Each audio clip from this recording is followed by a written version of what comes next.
In a quaint village nestled between rolling hills and lush forests, there lived an old woman named Agnes. She was known far and wide for her cantankerous nature and her knack for hurting those who were kind to her. Despite being well into her golden years, Agnes held on to a belief that she was somehow superior to others, a belief that led her to treat everyone with disdain. Agnes would scoff at the villagers' greetings, dismiss their attempts at conversation, and shatter the fragile bonds of friendship that others tried to build with her. She reveled in the power she believed she held over the people, like a queen on her throne. But even with all her bravado, there was a gnawing emptiness within her, a void that her harsh words and aloof demeanor couldn't fill. Strangely, Agnes had a shrine in her tiny cottage dedicated to a deity she fervently worshipped. Every day, she would light incense and kneel before the statue, praying for forgiveness and hoping that her faith would erase the stains of her misdeeds. She believed that her connection to this higher power was her insurance against the consequences of her behavior.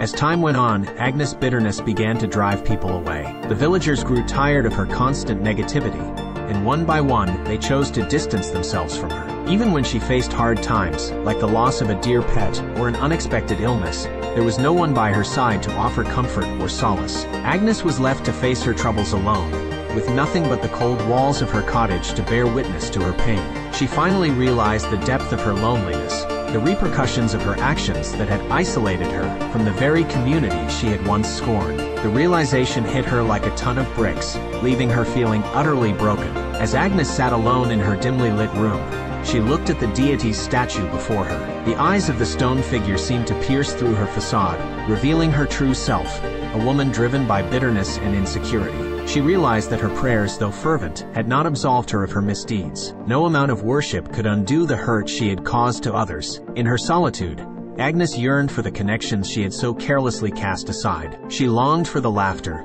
the camaraderie, and the simple joys that she had rejected for so long. But it was too late. The villagers had moved on, forming deeper bonds with those who had treated them kindly. Agnes' life became a reflection of her own choices. She found herself shunned by the very deity she had worshipped, as her heart remained unchanged. The loneliness weighed heavily on her, a constant reminder of the pain she had inflicted on others. And so, Agnes lived out her days in isolation, her cottage echoing with the ghosts of her regrets. Her story became a cautionary tale for the villagers, a reminder that treating others poorly in the pursuit of self-importance could lead to a life devoid of the very love and companionship that make life meaningful. The tale of Agnes spread throughout the village, serving as a powerful reminder that the seeds of kindness and compassion, once sown, can bloom into a garden of connections and joy. And as the village thrived with a renewed sense of unity, Agnes' cottage remained a silent testament to the consequences of a life lived in bitterness and cruelty. The story of Agnes carries multiple morals that resonate deeply in the context of 2023. In an age defined by constant connectivity and rapid communication,